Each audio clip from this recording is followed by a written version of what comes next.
Bom dia, bom dia, bom dia.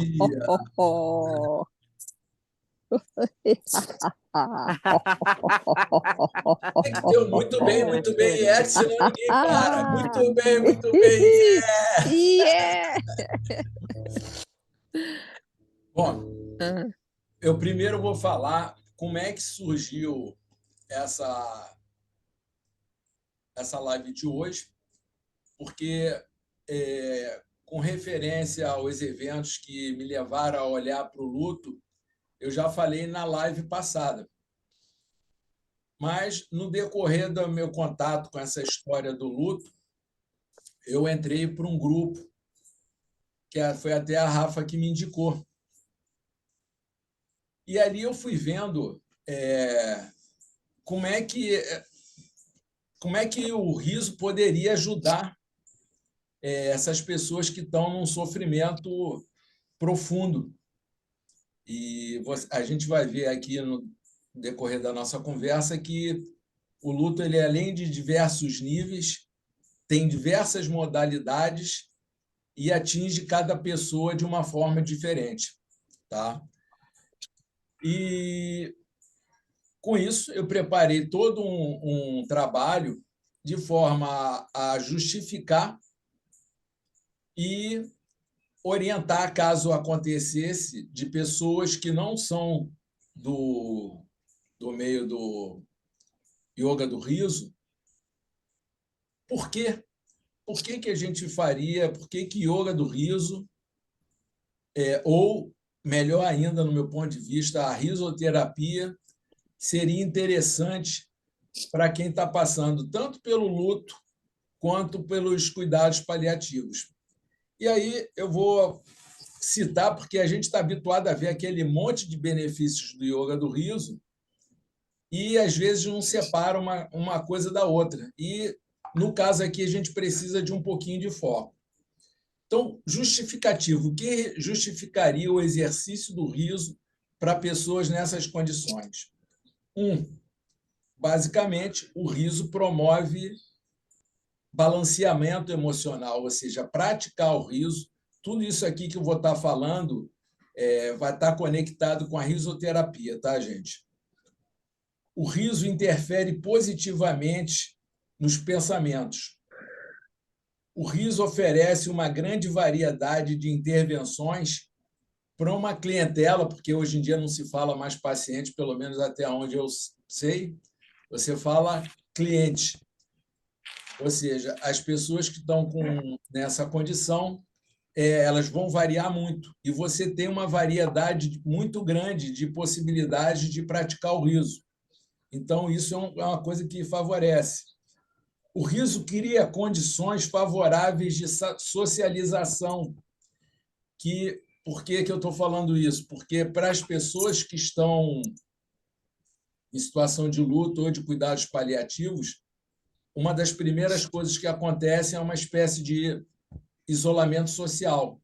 Ela se sente diferente e, às vezes, também as pessoas não estão preparadas para acolherem as pessoas nessas condições e elas acabam ficando isoladas. O riso fortalece uma sensação de ambiente seguro, que é uma condição que a pessoa precisa para restabelecer o equilíbrio dela. Ela precisa se sentir segura. O riso estimula os hormônios e os neurotransmissores do bem-estar. Isso aí a gente já sabe, mas talvez a maioria dessas pessoas não saibam. O riso remete simbolicamente à condição de resiliência, ou seja, o riso tem uma história de resistência, de resiliência, de conseguir se recuperar. Então, esses seriam fatores que, no meu ponto de vista, podem existir outros, provavelmente, mas eu quis destacar esses como motivo suficiente para a gente estar debatendo hoje, por que que a risoterapia ou o yoga do riso seriam pertinentes ao cuidado com pessoas, que nem eu já falei, de luto e cuidados paliativos. Só que a gente aqui, eu pedi a presença do Dirceu e da Rafa, porque a minha expectativa era de apresentar essa live para pessoas que não dariam essa credibilidade ao yoga do riso e à risoterapia. E aí eu quis demonstrar, minha intenção era trazer uma pessoa que não é que esteja em cuidado paliativo, mas ela certamente está de luto, porque o Dirceu ele perdeu uma coisa muito importante, que é a condição estável de vida, aquela condição que todo mundo está com aquela normose. A vida dele ela vai flutuando de acordo com as condições dele. E a Rafa não, a Rafa está vivendo um luto clássico. Então, essas pessoas seriam provas sociais para aquelas que não conhecessem o yoga do riso e a risoterapia. Isso daria uma credibilidade.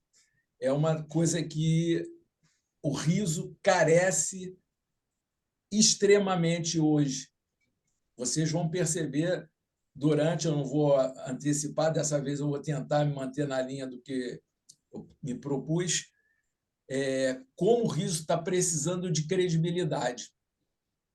O riso, no caso que eu estou falando, é a risoterapia e yoga do riso, porque o riso em si, embora a gente também, cara, o Paulo Bardal, eu vou ficar repetindo isso sempre, ele cunhou a expressão curar o riso, e é verdade, o riso está precisando ser curado. Mas não vamos entrar nesse mérito agora, não. Então, a ideia era essa. Então, eu acho que eu vou convidar ou o Dirceu ou a Rafa. Nesse caso, eu vou pedir a Rafa, se ela estiver preparada, por uma questão cultural, as mulheres na frente, e depois o Dirceu, para eles falarem como é que eles percebem a questão do riso na condição atual deles. Se eles acham que a risoterapia, o yoga do riso pode ajudar, não pode ajudar, a percepção deles. E depois eu vou começar a pontuar uma série de coisas que são reflexões minhas para a gente debater. Rafa, tu quer falar agora ou prefere deixar para depois? Oi, bom dia, pessoal. Bom dia.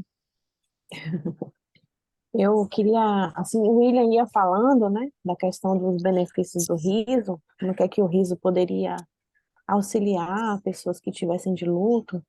E aí eu fui fazendo uns contrapontos. Não deu tempo de fazer de todas as colocações dele, mas eu fui anotando aqui algumas coisas, né?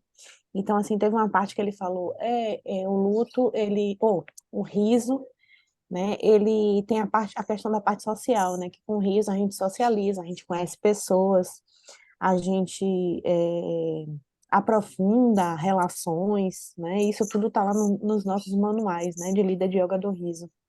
Mas a questão é que quem está de luto, ela não está muito afim de socializar, né? Principalmente que seja assim com qualquer tipo de pessoa, né? De repente ela aceita até socializar com um amigo, uma mentira. De repente ela se sente à vontade, né, em socializar com um amigo mais íntimo, que ela tenha uma proximidade maior, mas assim, nem com todo mundo, assim, por diversos motivos, né? Uma porque, assim, a pessoa está diante de uma tristeza profunda, né? Uma tristeza que eu posso dizer que ela não tem remédio, né? Porque a pessoa queria mesmo era que uma pessoa específica tivesse ali, né? E não as outras tantas que estão com ela. Outra coisa também por conta de comentários, né? Quando a gente está de luta, a gente ouve toda sorte de comentário, né? E eu tenho passado por isso, assim, claro que com o passar do tempo as coisas vão melhorando, os comentários vão se espaçando mais, né? Vão ficando mais tímidos, mas assim, é toda sorte de comentário e às vezes esses comentários ferem nosso coração, né? Do tipo assim, você tem que sair pegando as coisas todas do seu marido e dar para alguém, para fazer, tipo assim, são comentários assim inúteis, porque assim, eu só vou fazer tudo isso quando eu me sentir à vontade.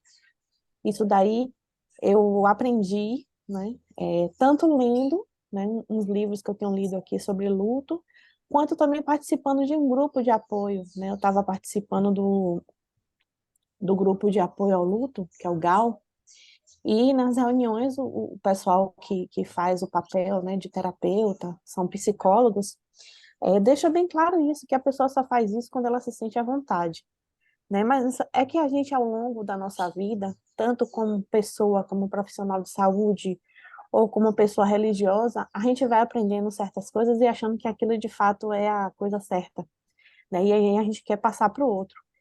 Mas, de fato, a gente só vai realmente saber, né, o que se passa naquele momento quando a gente está calçando aquela sandália, né? E, assim, calçar a sandália do luto, para mim, o luto do meu marido, assim, não foi nada fácil, né? Foi, assim, uma coisa muito difícil e eu pude também rememorar muita coisa, né, assim, que eu já tinha feito com algumas pessoas que ficaram de luto. Não foi nada, assim, de perversidade, mas, assim, eu me lembro que eu também pensava aquelas coisas, né? Porque isso daí é cultural, né? É a forma como a gente trata o luto na sociedade. Assim, a dor do luto incomoda muita gente, né? Só que acontece que a dor, né? Como eu vi aqui num livro que eu estou lendo, que é de uma terapeuta que tratava luto, mas ela só realmente aprendeu o luto depois que ela passou o luto, que é a Megan Devine. Ela fala que a dor ela precisa sentar na mesa também, porque a dor também é humana, né? A dor é uma, é uma faculdade assim eminentemente humana e nós precisamos também tratar ela, né? A gente não pode ignorar essa dor. Talvez ignorar a dor seja muito pior, né, do que a gente colocar ela de fato como ela é. Então, assim, a gente sente vontade de socializar com quem possa nos escutar e não nos julgar, né? Com quem possa escutar o que a gente está sentindo e compreender que aquilo ali é passageiro de alguma forma, que aquilo ali vai melhorar com o tempo, né? Que esse tempo não tem tempo pré-definido, aquela questão também das fases do luto, né? Ah, porque a fase tal, as fases se misturam, elas se atrapalham entre elas, então assim, também essa questão das fases também hoje para mim elas até existem, né? Só que elas não têm tempo definido, vem uma primeiro, vem outra depois e tal. E outra coisa também assim que eu pontuei aqui foi com relação aos estímulos neurais, né? A parte fisiológica do riso. Eu tenho plena convicção de que o riso ele pode trazer os benefícios, né? Que a gente já conhece, mas assim eu sei disso porque eu me debruço sobre o riso. Eu sou líder de yoga do riso. Ainda que eu não fosse líder de yoga do riso, eu tive a oportunidade de conhecer yoga do riso e entender a filosofia dessa prática, né? Mas assim, embora as pessoas possam saber que rir é bom, quando elas assistem um filme de comédia, elas sabem que tá ali rindo e interagindo com quem tá do lado, dando risada e lembrando de alguma coisa engraçada. Embora a pessoa saiba que isso é bom, que isso faz bem para ela, mas talvez ela desconheça que, de fato, essa questão fisiológica, né, está ali nas mãos dela e que ela pode fazer isso como forma de exercício, né, para poder limpar o seu corpo com hormônios que façam ela se sentir bem, né, contrapondo aqueles hormônios que provavelmente ela deve estar produzindo no momento, né, por conta de estresse, de insônia.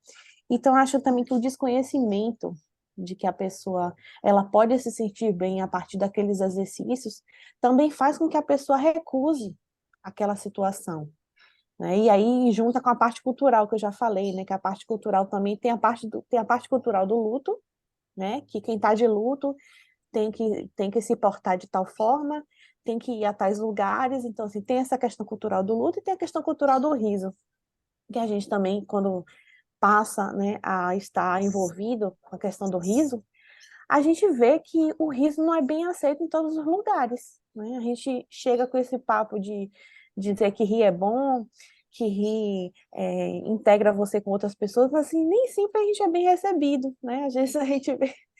Eu estava vendo ontem o Instagram de um amigo, ele fazendo uma sessão de yoga do riso, e eu não sei se aquelas pessoas estavam é, é, achando que aquilo era legal, e assim, eu já passei por isso também, né? Principalmente quando a gente vai assim em empresa levar, né, a sessão, as pessoas ficam assim meio desconfiadas que estão, às vezes elas estão num ambiente nocivo, né? E aí você chega com essa energia do riso, é meio que chocante. Então assim, imagina a gente tá assim num momento de luto, né? Num momento assim que a pessoa considera que seja o pior da sua vida, e aí chega alguém convidando ela para rir. O que que é isso? Então, assim, eu queria deixar essas colocações aqui, né, que de fato, assim, eu compreendo, assim, não tem sido fácil para mim tocar minhas atividades relacionadas ao riso. O Will, ele tem procurado até me ajudar, né, de forma individual, me estimulando, conversando comigo, mas, assim, não é fácil, né? Ontem mesmo eu falando assim bem abertamente para vocês de experiência pessoal, né? Todo mundo sabe, não sei, assim, alguns sabem aqui que toda sexta-feira eu promovo a sessão de yoga do riso lá no Clube do Riso Universitário. E ontem eu estive lá e eu não fiz a sessão. Então, assim, até que eu retorne realmente à minha rotina, de fato, vai. É um processo, né? É um processo em que eu tenho procurado respeitar todos os meus sentimentos, né? Aquilo que eu tenho sentido, tanto emocionalmente, como fisicamente, como espiritualmente. E como eu já tenho 43 anos, eu sei que eu não sou obrigada a nada, né? Eu tenho. Aí mesmo é que eu tenho procurado o respeito pela minha pessoa, que é só eu sei o que eu estou passando. Então é isso que eu queria deixar aqui de mensagem. Por hora é isso.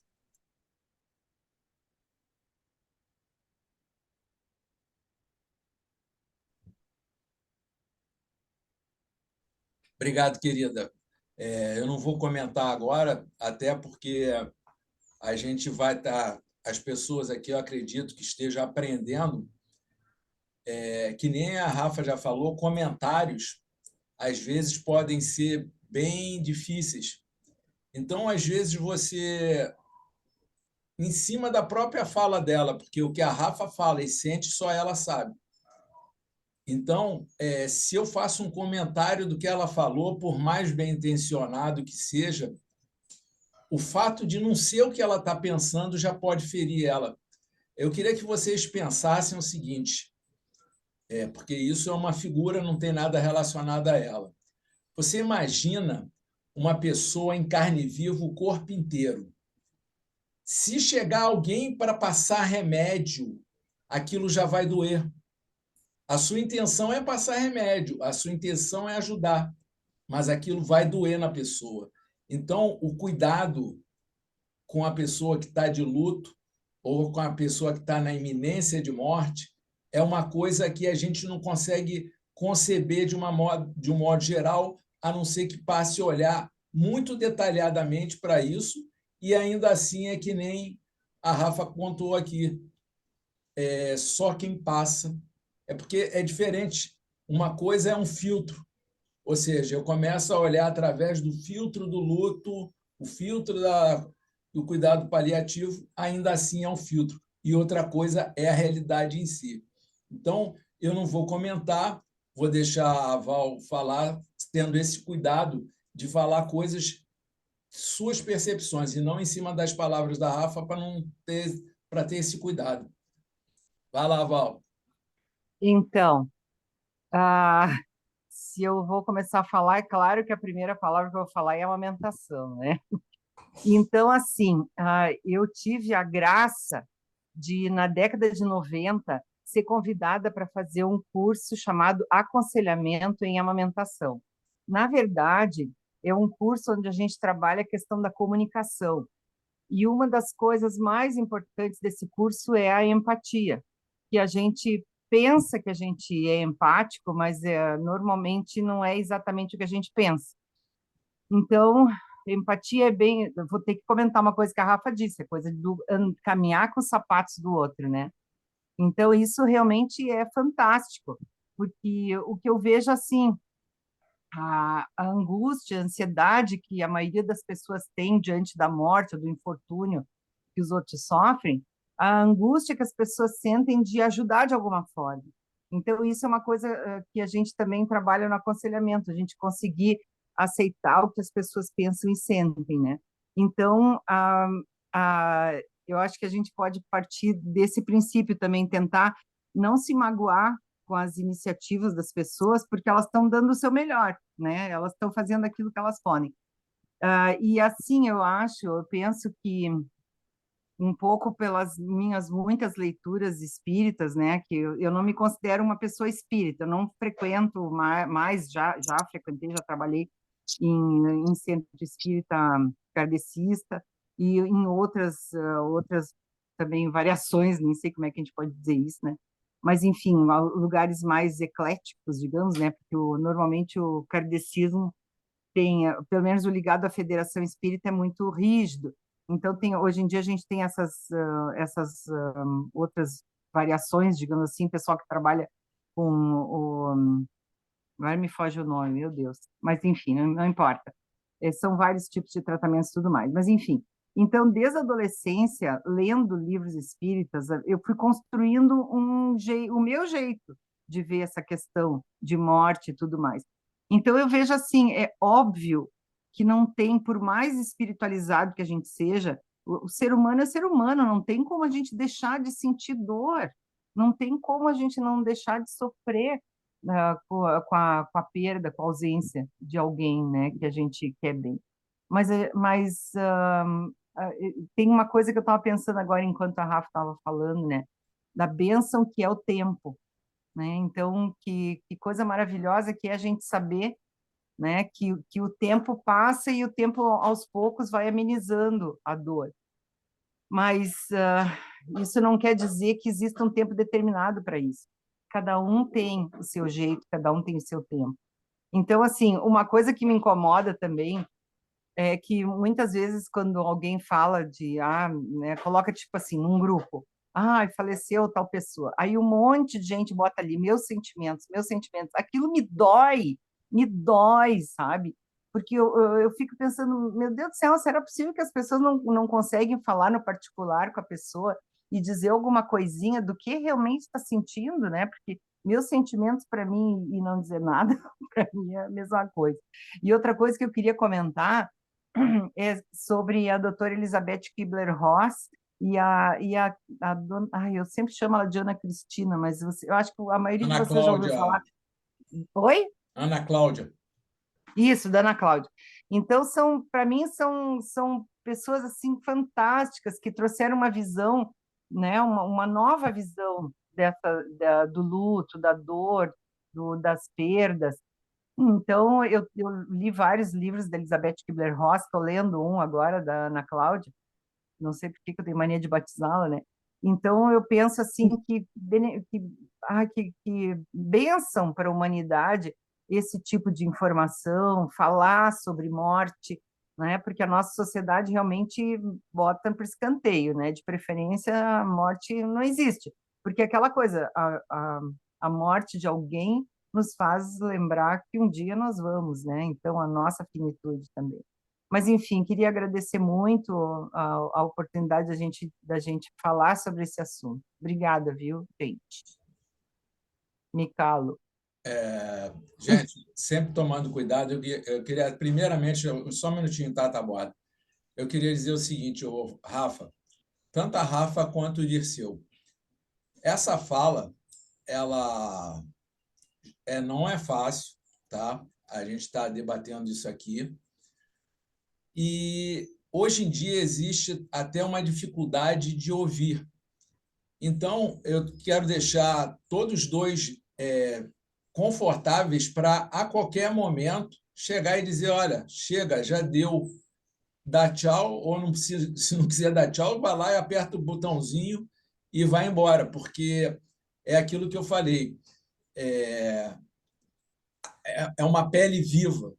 Então, qualquer sopro que a gente dê, porque, por exemplo, o que a Val está fazendo é dar um sopro, é dar tentar dar um conforto. Mas, às vezes, a gente não é convidado a falar. Eu acho que o melhor comportamento que uma outra pessoa pode ter com relação a quem está nessa condição é saber esperar, é saber ser convidado, estar disponível, entendeu? Porque eu fico imaginando aquela pessoa que já não fala contigo há 500 anos, aí falece um ente querido seu e você aparece de repente dizendo meus sentimentos. Pô, vai pro cacete, cara. Não precisava vir aqui para falar isso, entendeu? Não, já está um tempo sem falar, apareceu só para isso? Não. Então, eu só queria pontuar isso. Rafa e Dirceu, se vocês não quiserem falar sobre isso, eu, da mesma forma, vou agradecer, mas, e fiquem à vontade para. E vou pedir mais uma vez: tomem cuidado com o que vocês vão dizer, porque pode magoar pessoas que são queridas por nós. O riso nos aproximou do Dirceu, o riso nos aproximou da Rafa, mas não isenta a gente de ser amoroso, de ser compassivo e de ser empático, que nem falou a Val. Vai lá, Maria. E olha que é difícil, hein? Maria Taborda, assim a sua fala é compassiva, mas ninguém sabe o que é. Estava desligado. Bom dia. Bom dia. Bem, Bom gente, dia. é um assunto que é sempre delicado de falar, porque a gente já tem na nossa mente alguma coisa de negativo a respeito desse assunto, né? Na verdade, é assim, nós nascemos, sabemos que não vamos ficar aqui, todo mundo tem essa consciência, né? Mas a gente não aceita isso assim de bom grado. Eu passei pelo luto, primeiro do meu pai, depois algumas pessoas da família, e ele foi chegando bem próximo de mim. Depois eu passei pelo luto do meu esposo, há 23 anos atrás, eu era bem jovem ainda, filhos pequenos, uma situação financeira muito difícil, e tudo isso parece que não, mas nessa hora vem tudo na tona, porque você pega aquela responsabilidade, né, para você. Então, se transforma em peso, em preocupação. E aí eu achei que, já estou perita. Não estava, não. Aí, com 33 anos, eu passei pelo luto da minha filha mais velha. E eu posso falar, assim, de carteirinha, como dizem, né? Não tem nada a ver uma coisa com a outra, tá? São emoções, são sentimentos bem diferenciados. E é aquilo que a gente falou. Às vezes as pessoas falam, vêm até a gente no sentido de minimizar alguma coisa na gente, né? Mas eu sou sincera de dizer, nessa hora, não tem palavras, não tem, sabe? É uma coisa muito íntima e que cada um sente à sua maneira. Mas a gente também tem que ter a empatia de estar aceitando, né? Esse carinho, talvez, esse cuidado. Eu não sei nem a palavra certa de falar, é muito complicado viver isso. É uma situação muito complicada. Mas, por outro lado, também, se a gente tomar consciência dessa questão de nascer, né? Que nós estamos aqui de passagem, ninguém vai ficar aqui. Isso nos dá uma leveza, foi o caminho que eu procurei para me sentir mais leve, para ter mais consciência nesse momento. E agora, vai fazer um ano agora em setembro, eu perdi minha mãe, que eu cuidei 7 anos e meio, todos os dias, né? Então, é assim. E a gente vai levando a vida conforme vai. Esquecer, não esquece. De vez em quando a gente se surpreende com essa presença, com essa dor, com esse estado. E aí entra o nosso ponto aqui. Hoje, para mim, como eu conheço, né, o riso, tudo isso, aí entra essa parte minha aí. Por quê? O que eu faço? o que que eu percebi?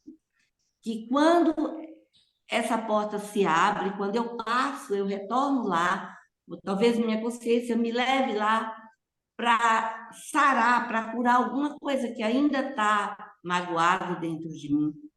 Eu busco as lembranças boas, eu busco as situações que eu sorria, passagens que eu me sentia confortável, segura, ao lado daquela pessoa, com aquela pessoa, entendeu? E isso, aí é automático quando isso vem na minha mente, vi um riso, vi um esboço de um riso no meu rosto. E eu encontro alívio, eu tenho encontrado muito alívio nisso. Depois que eu aprendi a lidar com essa situação, que é o assunto nosso aqui, com o riso, tá? Isso me ajuda muito, porque esse dia mesmo, eu cheguei aqui no portão da minha casa, minha filha fazem mais de 10 anos, né, que ela faleceu, e quando eu cheguei no portão da minha casa, praticamente eu tive um déjà vu. Eu vi ela abrindo o portão da minha casa e falando assim para mim, mãe, eu estou grávida. E sem eu perceber, veio de volta em mim aquela mesma sensação que eu senti. E aquilo não foi ruim, foi bom. Meu esposo, a mesma coisa. Principalmente quando eu estou sozinha, eu moro sozinha aqui, moro numa casa grande sozinha. Às vezes à noite eu vou deitar, eu sinto, sabe, tem 23 anos isso. E aí eu lembro das nossas conversas, das nossas risadas junto, de alguma coisa hilariante que aconteceu, alguma palavra, algum nome que ele me chamou, entendeu? E aí vem o riso.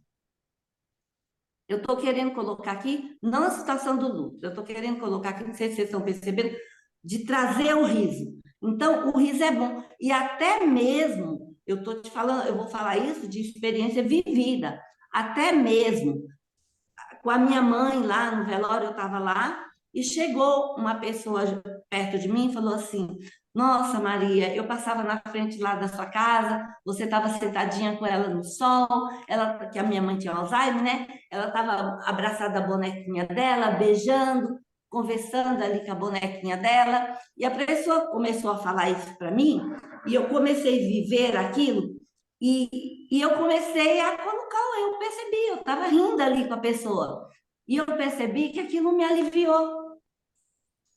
De uma certa forma, aquilo me aliviou. É como se eu transmutasse, passasse de um momento ruim para um momento de felicidade, que foi por alguns segundos, entendeu?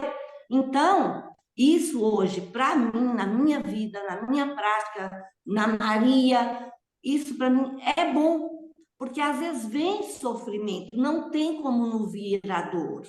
Está tudo ali muito casado, muito junto, e nós somos propícios a isso. Eu não sei porque, eu não sei explicar isso, não tem estudo para isso. Por que que o ser humano, às vezes, gosta de se sentir, sei lá, frágil? Às vezes, essa condição de colocar ele até diante das pessoas numa situação de fragilidade nos traz alguma coisa assim, sabe? Ai, eu sou coitada, não sei, é uma bobagem isso da gente. E eu tenho trabalhado isso em mim, entendeu? Às vezes as pessoas vêm falar, principalmente da minha mãe, eu falo, não, tá tudo bem, eu passei com leveza.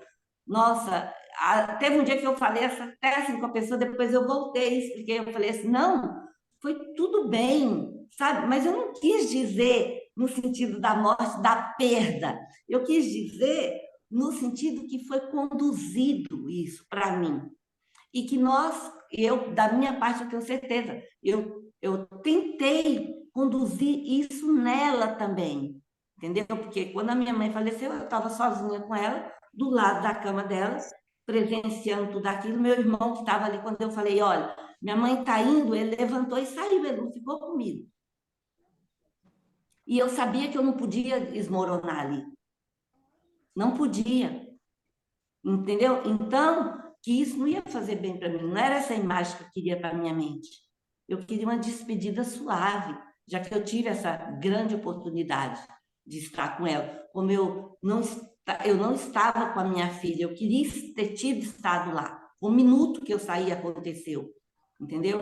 O meu esposo eu já estava, mas foi em outra situação. Eu tinha filho, eu tinha um monte de gente junto, eu não estava preparada ainda, eu não conhecia nada do riso, eu estava ali numa situação muito delicada. Então, eu acho que é isso. Eu acho que nós, né, nós somos privilegiados de ter na nossa mão essa ferramenta que a gente pode buscar formas de trabalhar com ela e ver dentro da dinâmica dela essas aberturas para isso. E quando a gente chegar diante de pessoas, que nem nós estamos falando aqui, de pessoas enlutadas, de pessoas que estão nessas situações, né?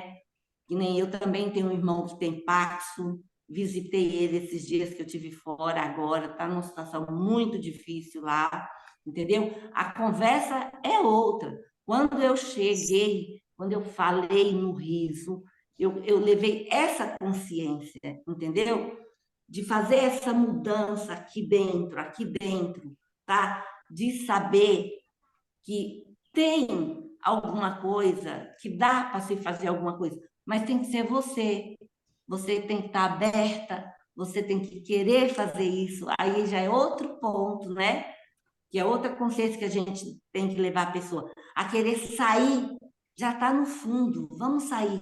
Olha para a luz está lá em cima, ó. Vamos tentar sair, vamos respirar, entendeu? Mas aí vai muito do que foi pontuado aí, do tempo da pessoa, do entendimento da pessoa e principalmente, você quer, você aceita, né? E ela vai chegar no tempo dela. Apesar que eu sou sincera, tem pessoas que chegam e tem pessoas que não chegam. Eu tive a oportunidade de conversar com uma pessoa lá na onde eu estava. Ela tem 27 anos, ela tem 3 filhos, três filhas, a menina mais nova está com 8 meses. O marido, ela teve uma AVC gestante, saiu dessa crise todinha, superou, teve o bebê perfeito, que está com 8 meses, eu conheci e conversei com ela. E aí eu cheguei na casa dela, ela estava numa situação de coitada, uma situação de, não sei nem a palavra certa, uma situação de, sei lá, ela estava tão assim, que a primeira coisa que ela falou para mim, ela começou a chorar e falou assim: todo mundo é feliz, eu não sou feliz, e sabe o que eu vou fazer? Eu vou envenenar minhas filhas e vou me envenenar também. Eu falei: peraí, não é assim não. Aí eu tive uma conversa com ela, contei alguns fatos que eu posso, né, que eu vivenciei com ela, e levei ela a olhar o outro lado dessa moeda, que não é isso.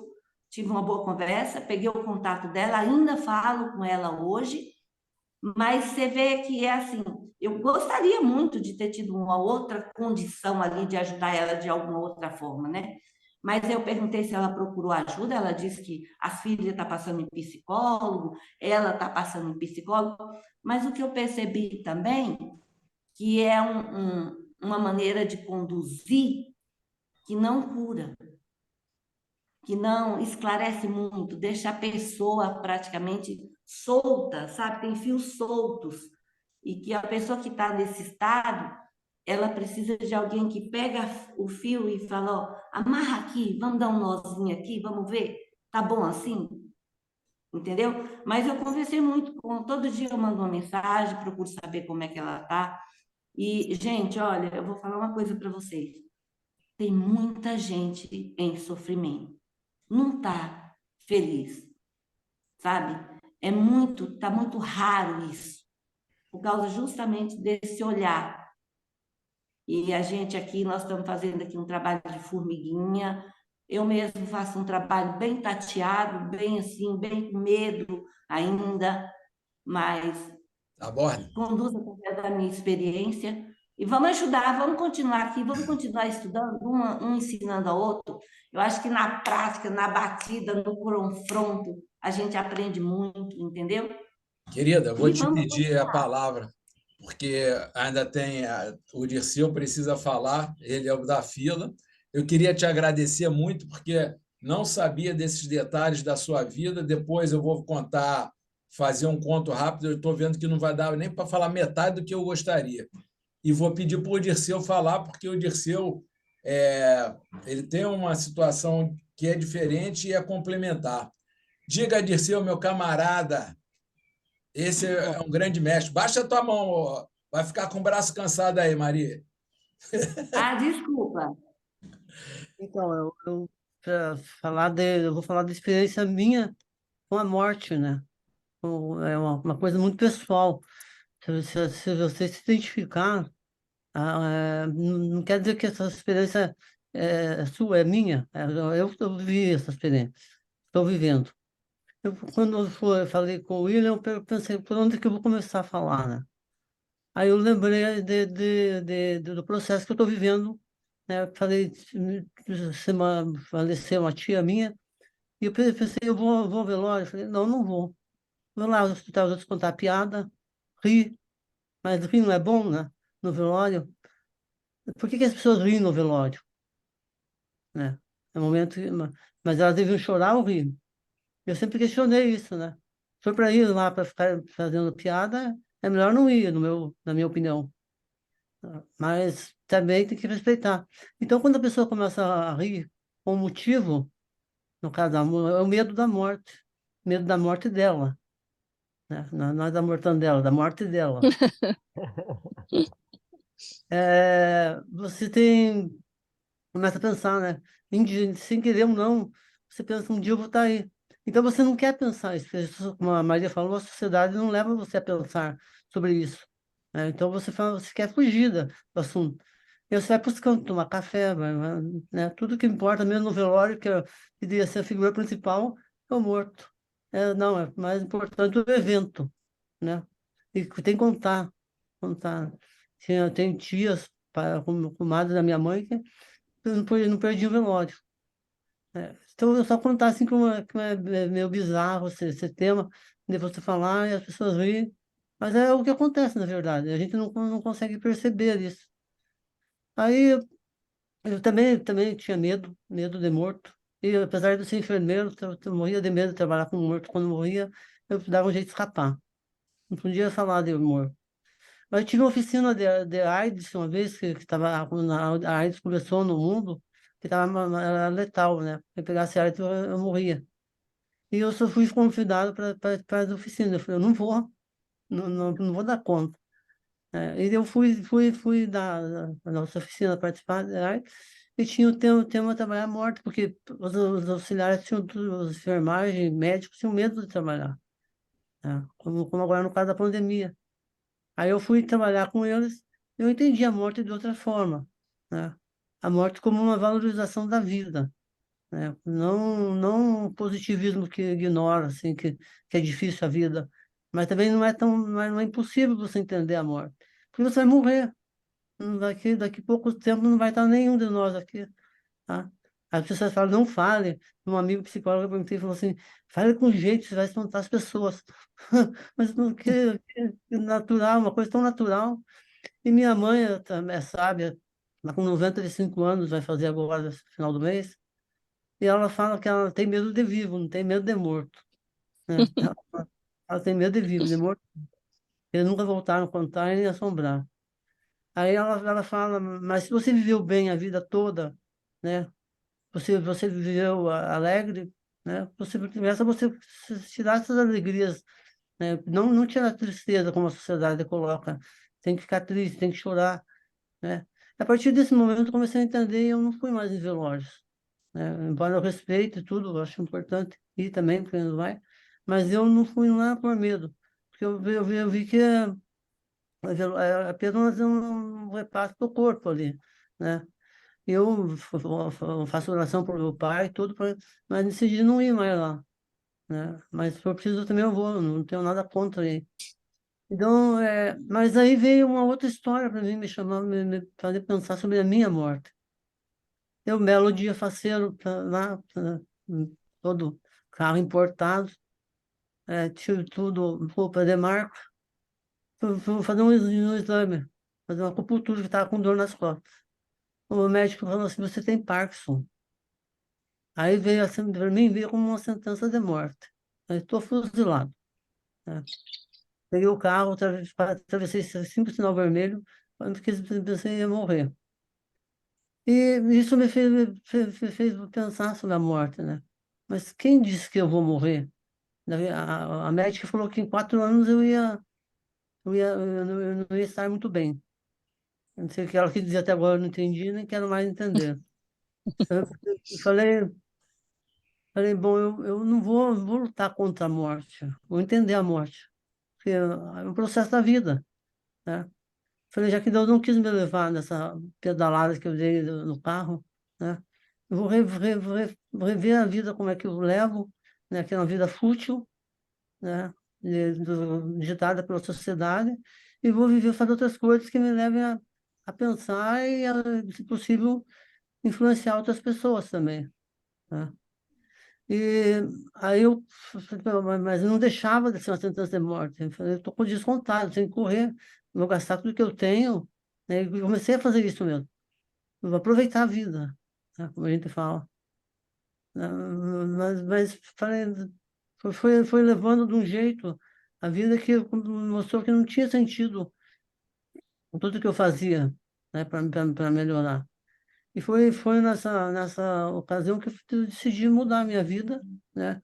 Eu acho que para entender a morte, a gente tem que fazer uma introspecção muito profunda, né? Encarar mesmo a morte. Eu não ia no velório de medo, medo de pensar que eu vou morrer, né? Então eu ia lá contar piada lá no fundo, tomar café, mas não ia, passava lá na frente do defunto, fazia o nome do pai e saía correndo. Então, a sociedade é assim, foi formada assim, né? A sociedade do consumo quer ser imortal, né? Para ganhar mais dinheiro, para vender mais cosmético, né? Então, o consumo é imortal. Mas eu pensei, por que eu peguei Parkinson, eu ganhei Parkinson, né? Falei assim, eu era um sujeito normal, pagava meus impostos, né? Falava, fazia tudo normal, achei que tava com crédito com Deus, né? Na minha cabeça, os meus créditos iam até 95. Eu falei, morrer com 95 tá bom. Mas eu estava com 42, e mais da metade ainda. E a médica me deu 4 anos, né? Hoje faz 22 que eu estou com o diagnóstico, né? Segundo a médica, eu já tinha morrido 5 vezes. Mas os gatos, são gatos, né? Tem 7 vidas, e mais para negociar. Então, eu procuro levar a morte numa brincadeira, porque é mais leve levar, né? Você começa a se entender, mas só vai para começar a se entender melhor se você partir de uma experiência sua, né? Não de tristeza, mas aquela de realidade. Eu convivi bem com a pessoa, eu amei, né? Ou eu também detestei, odiei, né? Mas eu tenho que colocar o sentimento que vem. Mas eu perdoo, eu aceito, eu vou mudar. Mas é uma reflexão muito pessoal, de observação. Encarar que você não gosta da pessoa, mas que todo o processo final, todo mundo vai se juntar, né? Eu penso assim também. E parei de inculcar coisa muito triste também, né? Comecei a mudar um pouco. Mas aí está tudo bem, muito bem, né? Foi lá, os exames de rotina, você tem câncer de próstata. Não, eu já estou fugindo, desculpa falar. Já estou com Parkinson. Agora, mais uma coisa, mais grave ou menos grave, mas assim, agora puseram no pé na cova, né? Tá na cova. Falei, bom, ficar chorando não dá, né? Fui fazer meus exames. Isso já faz 7 meses que eu andei sumido aí também. Porque eu estava com a cabeça que falei, é muita injustiça no começo, comecei a ficar, né? Só eu pegar todas essas coisas, dividir com os bandidos, com os ladrões. Mas a gente pensa assim, né? E eu falei, não, vou refletir melhor, né? Eu acho que se veio para mim a coisa, foi ou porque eu não cuidei, ou porque é o castigo, sei lá, pensa como for, né? Vou pensar a vida de outra forma. Fui fazer meus exames, mas era uma tortura, porque cada um exame dava uma suspeita, já queria outro exame pior. Aí me viraram do lado avesso, né? para descobrir o que tinha. Aí o médico falou assim, você tem que fazer a operação de retirada de próstata. Hoje está fazendo um mês que eu fiz a cirurgia, né? Já estou aqui demitido contando. Então eu falei, mas sempre com a questão do riso, né? Eu não conseguia sorrir. E o Parkinson não me deixa eu sorrir para fora. Por mais que eu esteja alegre, as pessoas acham que eu estou triste às vezes, né? Porque o rosto fica rígido, por isso que eu trabalho com o palhaço, para poder soltar o rosto, né? Então as pessoas falam, você está triste? Eu falo, não estou triste, cacete. Mas não estou triste. Mas as pessoas ficam afirmando e querendo que você esteja triste, né? Principalmente no velório. Pô, a pessoa viu bem, está feliz, o tempo dela.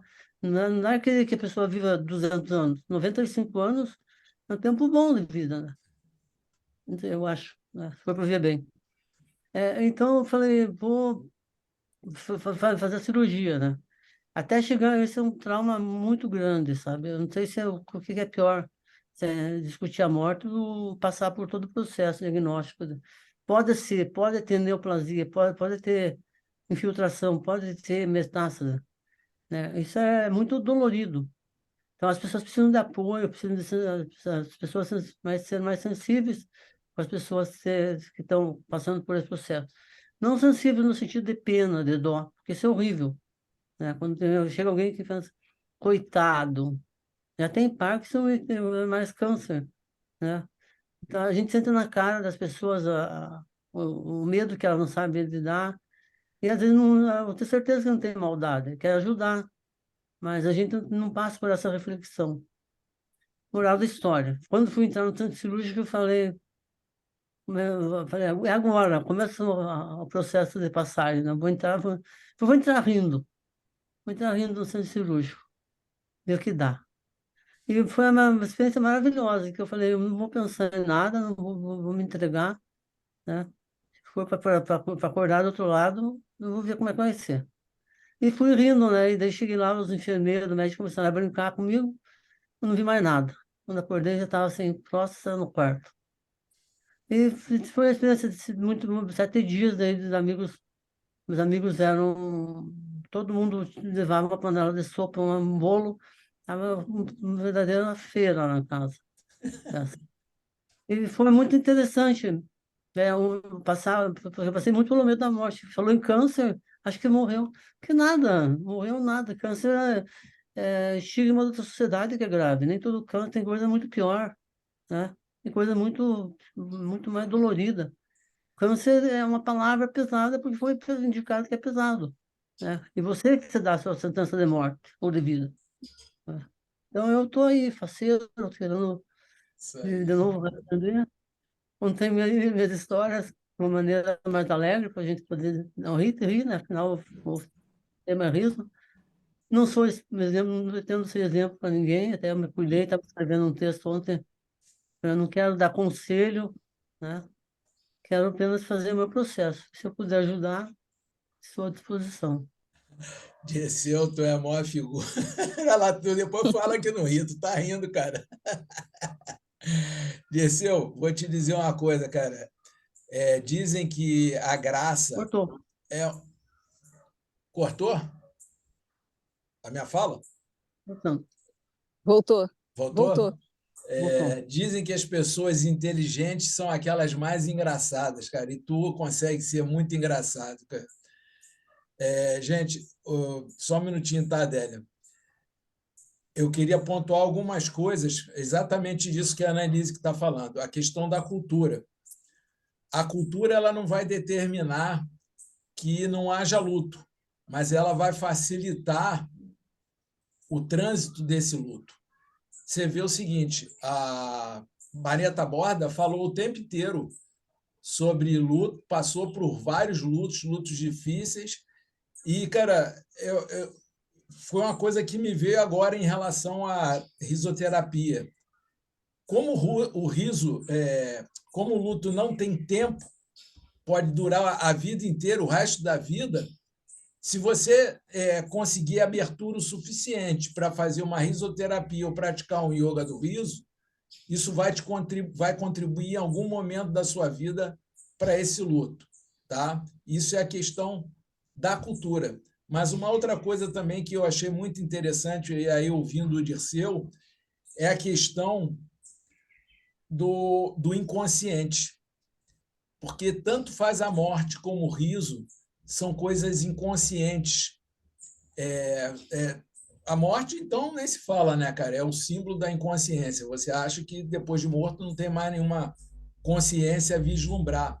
Mas você fazer uma reflexão sobre a morte te, te remete a estados de inconsciência, não, porque a Annelise vai dizer, pô, tá falando besteira. Se é inconsciente, é inconsciente. Você não vai ser remetido a estado, mas você vai fazer investigações mais profundas, tá? Eu acho que foi Schopenhauer que falou que a morte é a semente da filosofia. E eu concordo com ele. É uma das sementes, porque a similaridade que eu vi em relação ao riso foi justamente isso. O riso me fez pesquisar, reavaliar, filosofar, como nada me fez na vida, nem o yoga. Tá? Então, sei lá, também é exagero, mas porque yoga também é uma coisa que, assim como a religião, mas a morte também provoca essa reflexão profunda, e é engraçado, porque a morte vai fazer com que você busque um sentido de vida, tá? Então, vocês veem como é que essa coisa está ligada, e está ligado também ao nascimento. Só que eu ainda não consegui nem falar, vou deixar a Adélia falar e depois eu vou ver se eu consigo dar um segmento para a gente fazer uma avaliação sobre risoterapia, porque a Annelise deve estar até achando graça. Isso aqui, de alguma forma, está se tornando uma terapia de grupo, cada um está colocando as suas coisas para fora. Então, não é justo eu deixar a Adélia calada. Vai lá, Adélia. Oi, gente, bom dia, bom dia. Eu tenho várias coisinhas para, em toda essa conversa, para colocar, né? Primeiro, a força das palavras. Às vezes eu me questiono como as palavras trazem uma reação no corpo que justamente já nos leva para que isso produza uma bioquímica, né? Porque quando o Dirceu comentou sobre esse novo diagnóstico de câncer, câncer se associa à morte. Eu também já passei por isso. E segundo a nova medicina germânica, às vezes esse diagnóstico, você vai ter 4 anos de vida, ou você não sei o que, cria essas, essas células que vão se mexendo, é toda uma teoria, né? Para produzir um tumor. E câncer não é mais que uma das reações do corpo para aprendizado, né? Então, morte tem uma força também. Só que hoje eu estava questionando não, estava refletindo, e agora vou entrar um pouco na área da Annelise, né? O sorriso, quando você falou, a Val comentou sobre essa palavra, meus sentimentos, né? Eh, Se a gente está com uma pessoa em um lugar onde está fazendo um velório, vamos supor, quando a gente emite um sorriso, se tu chega até os familiares que perderam aquele ser querido, e a gente não consegue, né, ter vontade de rir, mas abrir um sorriso e dar um abraço tem a ver com esse contato com carinho, com esse afeto para essa outra pessoa. E eu posso apostar muito alto a que aquele familiar que está chorando, em alguns segundos, se olha esse sorriso, vai parar e vai te abraçar e provavelmente também vai sorrir. Então, a força dessa emissão nós temos que fazer um trabalho amanhã com a Annelise sobre somos o que vibramos, né? Justamente com mulheres que estão passando por câncer e justamente somos o que vibramos porque estamos emitindo. Se a gente chega até alguém que está passando por luto, um dia vou querer investigar de onde vem essa palavra tão forte, né? Porque luto, na verdade, é aquele momento de tristeza normal que pode nos acontecer pela perda de um afeto, por uma crise, por um problema grave, é um desafio grande, né? Que o andar da vida nos coloca.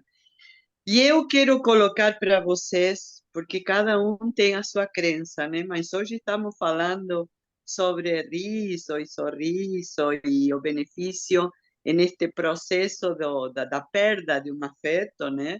Porque luto às vezes não é só pela morte, é pela perda, uma separação, alguma coisa. Às vezes a gente tem uma amizade. Eu tive, hoje estavam comentando coisas que me fizeram lembrar a uma coisa que me aconteceu com uma amiga muito querida que estava passando por um processo de tive um infarto que não podia ter porque leva uma vida muito natural e um dia por querer ajudar eu falei ela estava revoltada e ela estava no hospital esperando um procedimento e eu falando ai mas pensa positivo não sei o que eu falei umas coisas que ela sentiu como que eu estava criticando nossa ela não me fala mais né ficou com uma raiva de que eu tivesse eu querendo ajudar então, isso para mim também foi um luto, porque era muito ligada. Então, tem algumas coisas que a gente é um momento de sentir uma ausência, né? E um processo que a gente vai passar. Mas como estamos falando disso, eu preciso muito contar para vocês hoje o que me aconteceu esta semana. Esta semana eu tinha uma amiga que está com uns problemas com a filha e alguém nos indicou que eu sou muito ligada na espiritualidade, em kardecismo, tudo que a Val comentou. Nos indicou um centro onde tem um senhor que é um médium que faz uns trabalhos maravilhosos aqui, muito mais para fora da cidade. Aí, para ver, a gente achava que a menina, que a adolescente, tem a avó que está desencarnada e que elas eram muito parecidas, são muito parecidas de gênio, que podia a avó, porque a menina tem muita mediunidade, estar perto e estar fazendo reações. Tá, a gente foi lá. E me aconteceu uma coisa que eu quero contar para vocês, já que estamos falando nesta partida do ser deste plano para outro que tem a ver com sorriso também, né? Para vocês entenderem que coisas loucas podem acontecer e que podem nos trazer um aconchego, né? E nos fazer passar por este processo diferente, né? Eu senti assim muito forte esta semana está sendo muito mexida. Fomos lá e estavam acontecendo coisas, se manifestaram seres de outro plano, né? E aí uma médium que estava do meu lado pegou a minha mão, passou o senhor que era o coordenador dos trabalhos e me disse a sua mãe, ela caminhava assim, não sei o que, ela tinha alguma coisa. Eu digo, sim, ela fazia diálise. Eu, na verdade, nem fui por minha mãe, nem sabia que dia do ano era, nada. Eu fui acompanhar essa amiga e talvez para receber uma orientação de umas questões profissionais que eu tenho e tudo. Gente, ela me pegou a mão e ela começou a sorrir para mim com um carinho, sabe? E assim, acariciava a minha mão e sorria e começou a me olhar. Isso foi logo depois de fazer uma coisa, de receber uma entidade com uma raiva, e sabe? Porque o médium recebe um e recebe outro, né? Então, me acariciava a mão assim, e olhava para mim com um sorriso. E assim, com um sorriso, uma felicidade. E o Senhor disse, é sua mãe.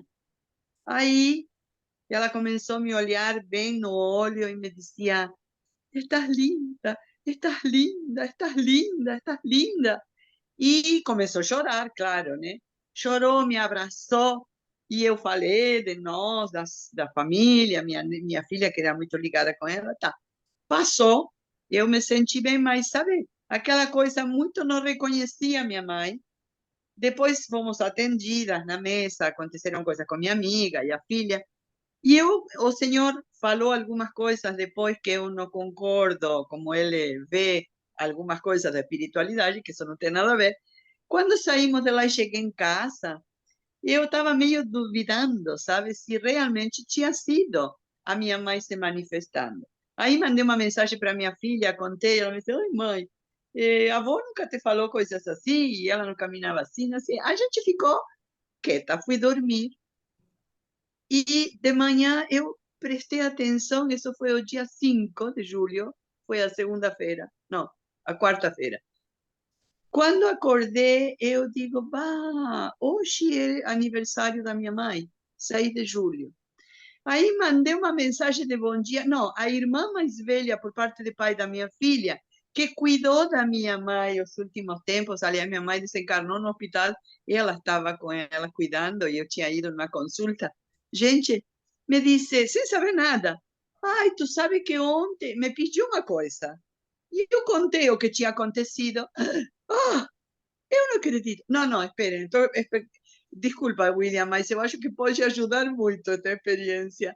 De noite, quando cheguei em casa, essa noite, me ligaram, me mandaram uma mensagem de uma live no Zoom, de uma coisa de felicidade que eu tinha participado do Sebrae delas. E a mulher que entrei na live, a mulher pediu fazer um exercício e disse que ia colocar uma música essa noite que eu voltei daquele centrinho, que ia colocar uma música clássica, falou o autor, porque era muito intensa e que tínhamos que fazer um exercício assim assado. Quando larga a música era a música clássica, minha mãe adorava ópera. Era Nessun Dorme, cantado por Pavarotti, que minha mãe adorava, que é a música que a gente escolheu. Minha mãe foi cremada e nós fizemos uma cerimônia só, nós fizemos velório. Com essa música, uma colega leu uma mensagem e essa música foi a que colocamos para encerrar a cerimônia, que foi de 30 a 40 minutos. Gente, aí a minha mãe se manifestou essa noite. Eu não consegui fazer o exercício, mas se eu saí duvidando se era ela, esperem aí. Aí de manhã, a irmã da minha filha me manda e diz, Délia do céu, tu tá me contando? Eu ontem de noite estava com Cris, as crianças já foram dormir, ela mora aqui num lugar que tem um serra, estávamos na frente da janela, acendi um incenso, né? Estávamos aí escutando umas músicas e eu falei para ele, eu vou colocar a Andrea Bocelli, que a Susana Dona Susana gostava tanto. E aí foi lá e colocou música de ópera uma atrás da outra e disse que ela sentiu a presença da minha mãe. Muito louco, gente. Aí, nesse momento, eu falei, gente, hoje é dia de aniversário dela.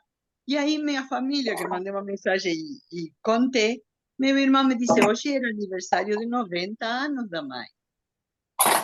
Bom, eu estou contando isto porque neste assunto que estamos tratando de morte, de partida deste plano, algumas pessoas podem acreditar e outras não. Na verdade, nós estamos em morte e nos tirar este vestidinho e ele já está meio velhinho e vamos voltar, se a gente acredita, vamos estar fazendo coisas em outro lugar, com outro vestido, sem vestido, mas e às vezes quando a partida é cedo, é porque eu já passei por lutas, eu tive um irmão, nós tivemos um irmão que uns meses antes de fazer 18 também partiu, ele teve um acidente de carro e partiu cedo, então a gente essas coisas têm a ver, eu tenho mensagens que vieram dele, tenho muitas mensagens psicografadas, tem muita gente, e eu senti assim que quando a gente precisa esse aconchego de que, eu sinto a falta, porque a ausência não tem como, é uma coisa do dia a dia que tu sente aquela saudade, como quando viaja, né? Às vezes eu tenho minha filha morando longe de aqui, às vezes a gente nem se vê, e passa muito tempo. Mas, quando é para partir antes, né, é porque o contrato tinha validade até tal dia. Então, o que podemos fazer? Eu vou trazer o gancho do sorriso. O sorriso pode nos ajudar, porque às vezes, claro, para rir, embora a gente possa ter o yoga do riso com os exercícios e o riso ser motivo, às vezes o nosso corpo não tem a energia para fazer, não tem, porque estamos nesse processo. Mas abrir um sorriso, às vezes é mais leve, é mais tranquilo, e tem essa demonstração daquela frase, né? Meus sentimentos. Quando tu sorri, tu mostra esse sentimento de empatia, de estar com o outro. Então, eu só queria contar isso porque, neste preciso momento da nossa reunião, caiu a ficha que hoje estamos falando de luto, e eu vivi esta semana essa experiência muito incrível, que me deixou muito mexida, mas agradeço muito, muito, porque foi muito especial e se serve para alguém, pode pegar, se não servir, pode continuar a caminhada e beijo para todos. A Adélia mostrou para a gente que cada um vive a história da morte de uma forma diferente. Mas, gente, eu vou tentar nesse finalzinho aqui. Aliás, não vou nem tentar, mas eu vou demonstrar que o objetivo nem sempre dá para você alcançar.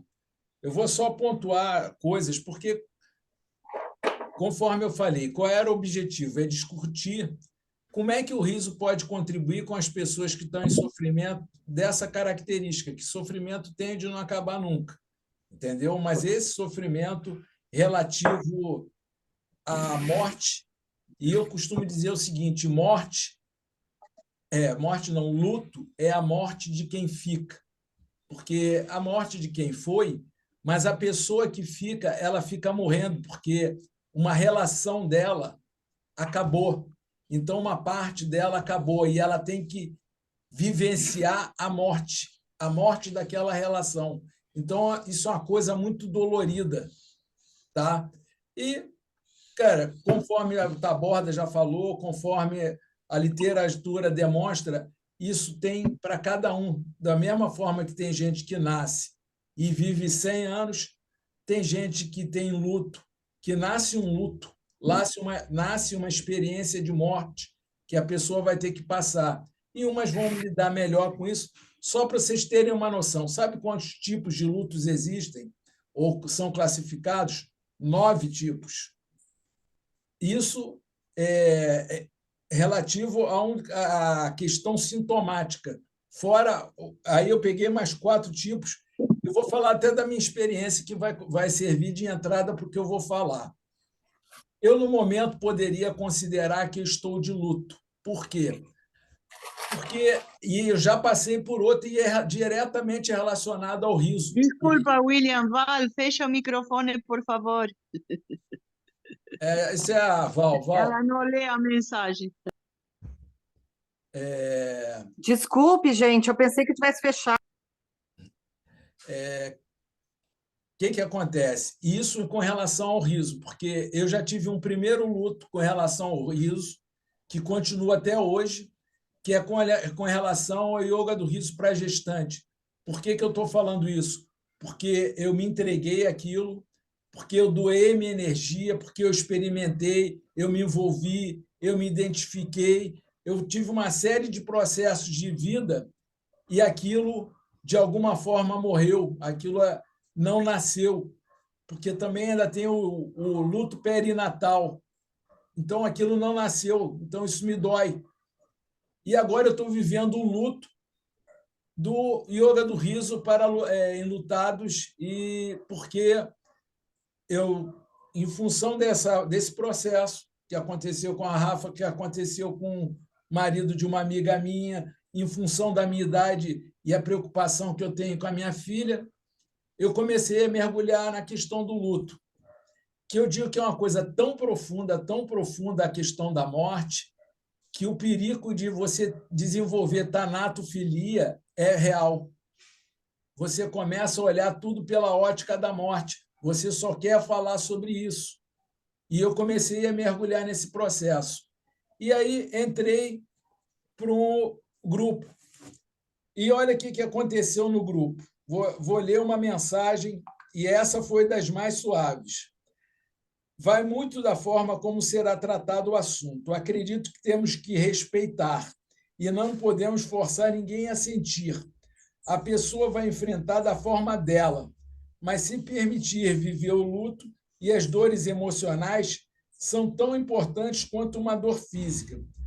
Aí, olha só o detalhe, como é que a gente tem que tomar cuidado com a risoterapia e com o yoga do riso. Trabalhei em uma instituição onde uma equipe de fora ia no setor de oncologia fazer a terapia do riso, palhaçaria. Colocavam no rosto das pacientes uma folha escrito sorria e davam risada. Até que eu consegui fazer com que aquilo parecesse normal, mas não era nem um pouco adequado. Acredito que sorrir também seja uma forma de enfrentamento, como sorrir apesar de tudo e sempre se permitindo sentir. O que eu estou querendo dizer? que nem eu já fiz a figura da pessoa sem pele, você sugerir o sorriso. Não estou falando do riso, que o riso tem um complicador. O riso está diretamente ligado, simbolicamente ou inconscientemente, a um estado de alegria, ao humor. Então, fica uma contradição muito grande, porque, que nem a Rafa mesmo já falou, as pessoas não têm consciência de que existe um riso exercitado que não tem objeto. O objeto é a saúde. Elas são remetidas diretamente para a alegria. E aí vai dizer, pô, você está querendo que eu fique alegre nessa hora? Eu não quero mais sentir alegria, eu preciso sentir minha dor para poder superar isso. Tá? Então, resumindo, eu, na ânsia de querer defender um grupo, e isso é um problema que está ocorrendo aqui nesse momento, é quando você tem um grupo de terapeutas que você quer falar tecnicamente de uma situação sensível e você tem pessoas sensíveis no mesmo grupo. Isso não é adequado, entendeu? Porque a própria fala técnica ofende a pessoa, machuca a pessoa que está numa situação sensível. Mas isso é o que ocorre lá. E isso, eu acredito, cara, é uma questão que eu não vou discutir, porque fica parecendo que eu estou com uma mágoa com relação ao grupo, mas tem diversos grupos de apoio ao enlutado que fica, esse grupo é um deles, que fica colocando assim, meus sentimentos, lamento muito, compreendo a sua dor, coisas completamente que não demonstram empatia nenhuma. E a pessoa fica ali retraumatizando, porque ela acessa a dor dela, não tem uma resposta empática e, no entanto, a dor dela aflorou. Entendeu? Então, isso acaba causando a retraumatização e isso é fruto da nossa indústria do espetáculo, promovido pelo marketing digital. Então, muita gente querendo likes, querendo seguidores, estão criando grupos de pessoas que estão indo lá para retraumatizar o luto delas. E juntando isso com a questão da tanatofilia que eu falei, que pô, a morte tem essa propriedade de levar a pessoa à reflexão. Mas se é uma reflexão na qual ela começa a criar uma identidade, isso aí vai dar problema. Então, tem que tomar muito cuidado com... A própria Adélia falou aqui, vou até falar, a palavra tem poder. Se você está falando de morte, morte, morte, morte, morte, dependendo do tipo, da qualidade de afinidade que você está trazendo para isso, é o que você vai conseguir. Tá? Isso aí é uma loucura minha, tá? Mas vamos lá colocar os pontos que eu tinha colocado aqui. A gente discutir sobre riso espontâneo e riso controlado. Qual deles atende aos interesses do enlutado e da pessoa em cuidados especiais? Dependendo da ocasião, os dois podem ser trabalhados. E eu vou chegar lá no detalhe. Tá? Risoterapia ou yoga do riso? Cai na mesma questão. A gente precisa lembrar que o yoga do riso foi criado e desenvolvido para saúde preventiva. Entendeu? Então, quem está em saúde preventiva está em estado de saúde satisfatório e está ali promovendo saúde, alegria, que nem a Rafaela falou. Pô, não estou aqui não estou a fim de socializar. Então, talvez o yoga do riso não seja uma ferramenta tão adequada. Você pode pegar e deturpar e dizer que os exercícios do riso é yoga do riso, mas o protocolo oficial do yoga do riso, para ser aplicado em enlutado e em cuidados especiais, tem que ser uma situação muito específica. Eu vou sugerir quem pode ser responsável por isso ou não. Risoterapia complementar não é terapia convencional. Aí eu vou tocar na ferida. Tá? Risoterapia, no meu ponto de vista, não é uma prática convencional. A risoterapia, por si só, ela não deveria existir. E eu explico por quê. Cada doença tem sua especificidade. Cada doença tem seu especialista. E o riso, por si só, pode prejudicar ou ajudar. Quem é que tem condição de utilizar a risoterapia? O especialista. Então, você deveria ter psicólogos que têm ferramenta de risoterapia, fisioterapeutas que têm ferramentas de risoterapia, têm conhecimentos. Quando eu falo ferramentas, são o conhecimento. Médicos, cardiologistas e tudo mais. Você quer usar a ferramenta do riso, tudo bem, mas tome cuidado, porque se a pessoa tiver uma doença grave, é complicado. Você pegar e definir qual é o momento de você deixar exposto a possibilidade de rir, a própria palavra rir já é polêmica. Tem que ser um psicólogo, que nem a Annelise, tem que ser um terapeuta. Resumindo, a gente tem que tomar muito cuidado, porque senão a risoterapia vai cair num descrédito perante os outros profissionais de saúde que ela nunca vai alavancar. Você vai ter um monte de leigo prejudicando um monte de pessoas. Nessa discussão que eu tive num grupo, aí eu vou entrar em outra questão, que é pertinente, a Rafaela e a Taborda. É a questão de a pessoa estar num processo enlutado ou de cuidado paliativo.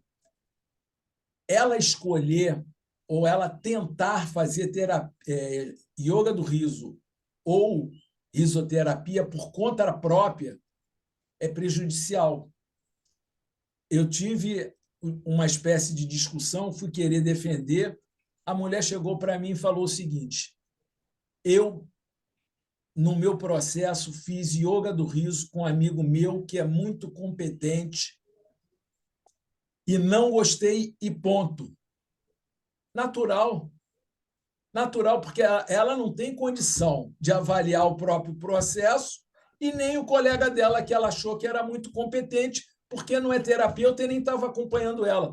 Basta dizer o seguinte: nem o psicólogo que não está acompanhando um paciente tem condição de avaliar o paciente, o que dirá um líder de yoga do riso.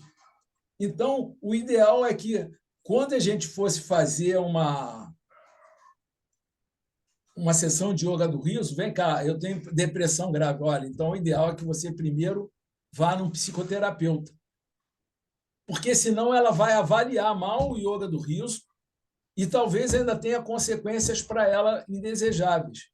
Então, no meu ponto de vista, tem que tomar cuidado. A gente tem diversas pessoas. A Maria Taborda, ela está por conta e risco dela, mas ela está obtendo os resultados dela. A Rafa, ela está observando, ela está cautelosa, porque ela antes já conhecia o yoga do riso, mas não vai ser o caso da maioria.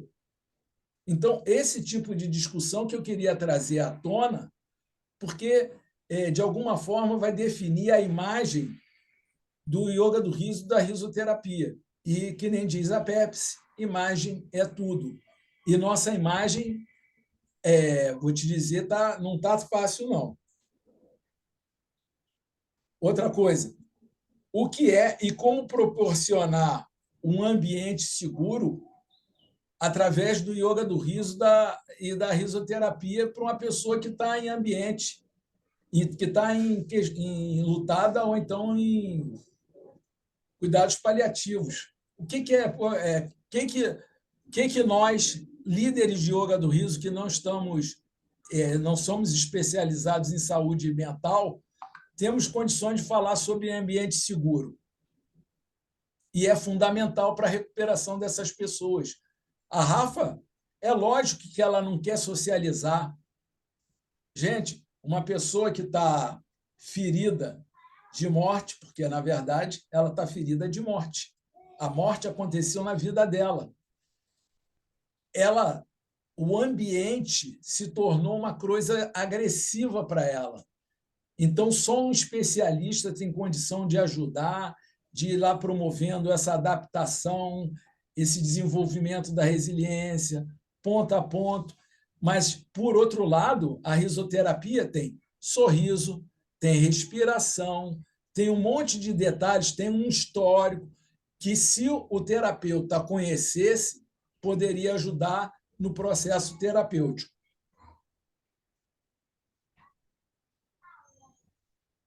Fora isso, ainda tem as ferramentas que aí é que está. Alguns terapeutas conhecem, outros não. Ferramentas que são associadas ao yoga do riso e ao riso, que é a brincadeira, a dança, a arte. Tudo isso são ferramentas que podem ser utilizadas dentro de um processo terapêutico ou não. Em suma, eu teria coisa para conversar com vocês a dar com pau, e a gente não conseguiu pontuar. Aí, o que eu vou fazer? Vou pedir para a Annelise dar o parecer dela sobre a nossa reunião, até porque tem um outro detalhe. O amor é uma coisa muito interessante. Olha a cara da Annelise. Olha como é que a bicha está bonita. Fala, Queridos, Annelise. Saudades. eu vim aqui por 2 motivos. Primeiro, gente, nós temos que dar os parabéns, porque o William, ele botou a existir a associação. Vocês não sabem o passado desse grupo aqui, que estudou a associação. Parabéns a todos pela Abra Riso, né? Estava lá no início, então eu entrei para isso, para dar parabéns, porque eu estou com dificuldade de participar, adoro essas tuas reuniões, William. Parabéns mais uma vez pelo tema, porque eu queria me subsidiar para, com a Adélia amanhã, tratar sobre o tema de risco de morte quando as doenças são crônicas. E aí, tudo que eu vi aqui, maravilhoso, a Maria, o Disseu, que maravilha, que eu peguei atrasado, né? E aí eu deixo essa sugestão, é muito importante, o que tu trouxe, William. A gente pode trabalhar como prevenção, mas a prevenção não é só antes, ela é uma preparação para lidar com o evento. Então, o luto exige, né? Nós falamos em uma, eu estou colando aqui, 2, 3, 4, 5 fases do luto. Avaliem a fase do luto da pessoa. Como disse o William, quando está na depressão, será que aquela pessoa pode enfrentar uma sessão de risoterapia? Se ela escolher a risoterapia voluntariamente gratuita que tem na internet, o problema é dela, mas se a gente está responsável por essa técnica, avalia a pessoa. Quando ela está na primeira fase, é uma fase de negação. Eu não acredito que aconteceu isso, eu não suporto perder o meu filho. E aí tem pessoas que começam a rir para não aceitar a realidade. E aí é pior, perpetua uma dor, né? O sofrimento continua. Nós precisamos enfrentar com esse conceito do Brasil, que não é proibido, né? Proibido rir diante de perdas. E eu tenho 2 exemplos para vocês. A nossa, eu acho que é a Gal, dentro do grupo, há 1 ano atrás, mais ou menos, perdeu a mãe, viu a borboleta, viu uma mensagem da vida e foi fazer o trabalho dela de riso. Se eu estou trocando o nome da pessoa, mas é lindo aquele depoimento dela e a gente passou com ela junto esse processo, porque ela se sente acolhida no grupo e ela se acolhe, né? Ela tem conhecimento dessa técnica. E nós temos o Instituto Gonzaga, que a mãe perdeu um filho num acidente e transformou a dor do luto dela numa missão de vida com as borboletas pintadas nas ruas para prevenir os acidentes por alcoolismo e várias coisas, né? E aqui ainda eu tenho um exemplo de uma pessoa que perdeu há 40 anos atrás o marido e precisou parar de rir porque o conceito, o sorriso e o riso leva para uma falta de respeito, né? A pessoa perdeu a compostura e ela precisava enfrentar a vida e lutar para criar os filhos, ficou abandonada, tudo. Ela ficou pobre, morando na rua com os filhos pequenos, sem marido, e se resgatou. 40 anos depois ela me diz, eu não sei sorrir, eu acho lindo esse teu trabalho. Eu disse, não, vamos ver o que está acontecendo. Em 5 minutos conversando com ela, detectei aonde estava o trauma dela, que é a minha especialidade, traumas, e ela, então, exorcizou um ambiente interno que era lá no passado, que ainda existia dentro dela, que ela não podia sorrir, porque ia perder o respeito e não ia poder sustentar a família. E aí ela sorriu para mim, ela, estou curada, né? Essas curas são espontâneas quando a gente está fazendo um processo terapêutico diante da pessoa, e não precisa ser só no consultório, gente. Vocês estão se capacitando e muito bem. Então, parabéns para todos, lindos depoimentos, e muito obrigada mais uma vez por existir esse teu grupo. William, tu é fenomenal. Teu luto vai trazer um processo muito bacana, viu? Tu vai transformar isso num precioso tesouro de trabalho para o riso e para a humanidade. Obrigada. Gente, a gente vai ter que concluir que já passou do meu tempo aqui, minha filhota está esperando. E vou fechar como sempre.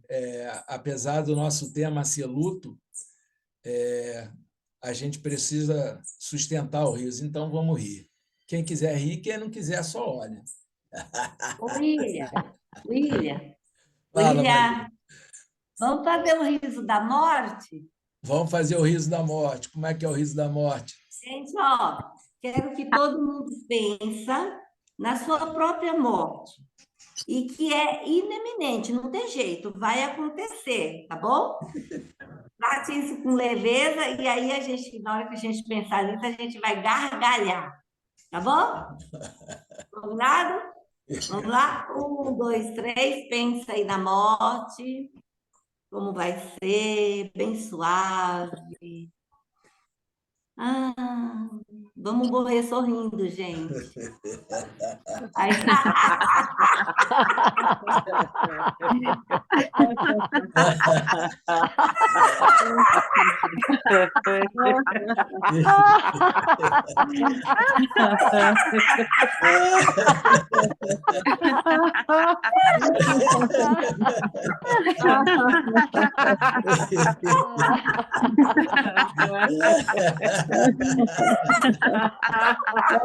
Muito bem, muito bem, muito bem, Tchau, queridas. Não, o seu tá rindo, maravilhoso.